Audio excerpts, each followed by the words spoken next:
আজি কুৱেশ্যনটো হ'ল how many whole numbers are there between 244 and 332 which divisible by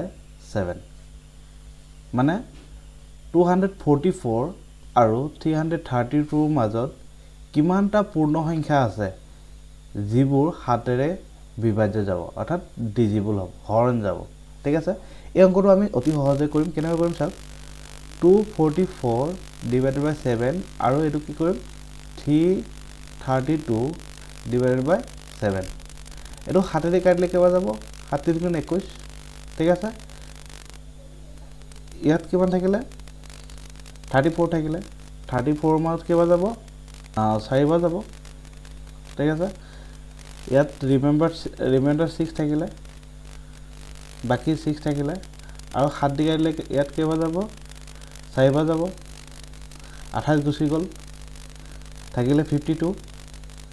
ইয়াত 52 থাকিলে মানে 33 পৰা 28 গুছি গলে 5 থাকে আৰু 2 থাকে তেতিয়া হলে কিবা থাকিলে 52 52 মাল্ট কিবা যাব 7 টাইম যাব 7 গুণ 49 থাকিলে কিমান 3 তেতিয়া হলে সব এটা কি কৰিম 47 minus 34 এটো কৰিলে কিমান হ'ব 7 ৰ পৰা 4 গলে থাকে 3 তাৰপিছত 4 পৰা 3 গলে থাকে 1 গতে আনসাৰ কিমান হ'ব 13টা অৰ্থাৎ 244 আৰু 332 ৰ ভিতৰত হাতেৰে বিভাজ্য যোৱা কেটা সংখ্যা থাকিব 13টা সংখ্যা থাকিব আৰু এনেকুৱা ধৰণৰ অংক RRB গ্ৰুপ ডি আকৌ সিটেট আসাম টেট